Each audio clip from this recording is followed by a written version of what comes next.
বড় না, সব বড় চাইতে বড়। সাধারণ বড়কে আরবিতে বলে কাবির, আর সবচাইতে বড়কে বলে আকবর।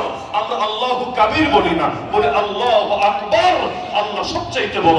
জন্মের পর শুনিয়ে দেওয়া হলে আল্লাহ সবচাইতে বড়। আযানে শোনানো হয় আল্লাহ সবচাইতে বড়। ইকামতে শোনানো হয় আল্লাহ সবচাইতে বড়। নামাজ শুরু করে এটা বলে আল্লাহ সবচাইতে বড়। নামাজ একরকম থেকে আরেক রকমে যায় এটা বলে আল্লাহ সবচাইতে বড়। নামাজ শেষ করেও বলি আল্লাহ সবচাইতে বড়। ঈদের দিন ঈদগাহে যাওয়ার সময় বলতে বলতে যাই আল্লাহ সবচাইতে বড়। এমনকি যেদিন আমার শেষ বিদায় হবে সেদিনও আমার লাশটাকে সামনে রেখে ইমাম চারবার বলবে, একবার না, দুবার না, তিনবার না, চারবার জোরে জোরে বলবে আল্লাহু আকবার, আল্লাহু আকবার, আল্লাহু আকবার, আল্লাহু আকবার। আল্লাহ সবচাইতে বড়, আল্লাহ সবচাইতে বড়, আল্লাহ সবচাইতে বড়, আল্লাহ সবচাইতে বড়।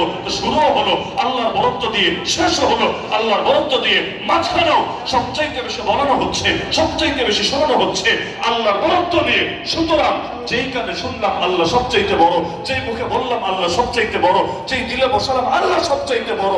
আর এখন দুনিয়াতে এসে অন্য কারো বরত্বের সামনে গোলামি কবুল করবো কিভাবে? কপাল যদি নত করতে হয় একমাত্র আল্লাহর সামনে নত হবে, গোলামি যদি করতে হয় একমাত্র আল্লাহর উদ্দেশ্যে আমার গোলাম অর্পিত হবে। এর বাইরে অন্য কোন বড়কে মুসলমান বড় মনে করতে পারে না কিছু। সুতরাং দুনিয়ার যত বড় আছে সব ছোট, একমাত্র আমার আল্লাহ সব বড়র চাইতেও বড়। এজন্যই তো আমার নবীর গর্দানে তলোয়ার রেখে যখন বলা হয়েছিল মাইয়ামনাউকা মিন্নি ইয়া মুহাম্মদ, হে মুহাম্মদ বল তোরে এখন কে বাঁচাবে আমার হাত থেকে? ভেবেছে নবীকে তো বাঁচায় সাহাবীরা, সাহাবী তো দেখা যাচ্ছে না আশপাশে। আল্লাহ নবী জাস্ট একটা শব্দই উচ্চারণ করেছে, বেশি কিছু না। আল্লাহ, একটা শব্দ উচ্চারণ করতে দেরি, হাত থরথর করে কাঁপতে দেরি না। এমন কাঁপাকাঁপি শুরু হলো, হাত থেকে তরবারি পড়েই গেল। এরপর সেই তরবারি নিয়ে আল্লাহ নবী তার গর্দানে ধরে বলল, কিরে এবার তোরে কে বাঁচাবে আমার হাত থেকে? তাহলে ইসলাম এসেছেই মানুষকে জীবনের সব ক্ষেত্রে আল্লাহর গোলামে পরিণত করার জন্য।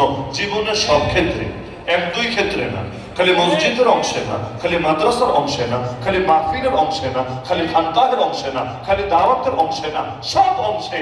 আজকাল তো বাংলাদেশে এমন বহুত মুসলমান আছে যাদের নামাজের রব একজন, রাজনীতির রব আরেকজন, যাদের রোজার রব একজন, অর্থনীতির রব আরেকজন, যাদের হজের রব একজন কিন্তু বিচার আচারের রব আরেকজন, যাদের ব্যক্তি জীবনের রব একজন কিন্তু সামষ্টিক জীবনের রব আবার আরেকজন।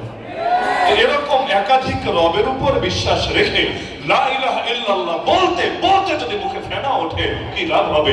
লা ইলাহা ইল্লাল্লাহ শুধু একটা বাক্য না, লা ইলাহা ইল্লাল্লাহ শুধু কিছু শব্দের সমষ্টি না, লা ইলাহা ইল্লাল্লাহ একটা জীবন আদর্শ, লা ইলাহা ইল্লাল্লাহ পূর্ণাঙ্গ দ্বীনের একটা শিরোনাম।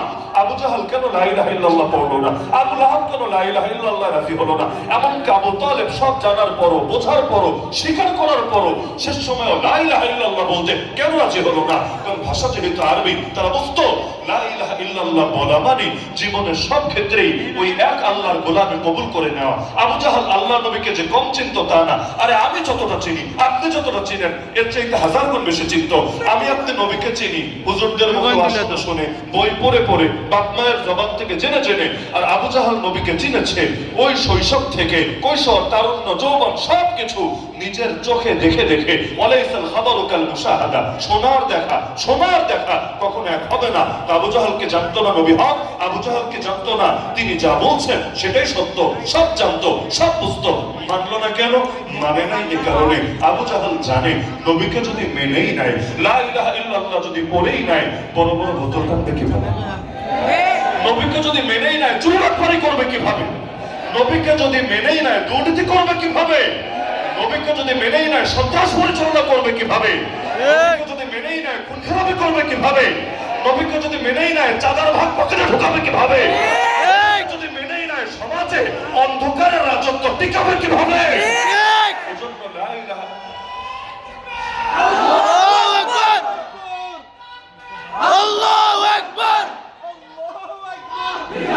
জিন্দাবাদ,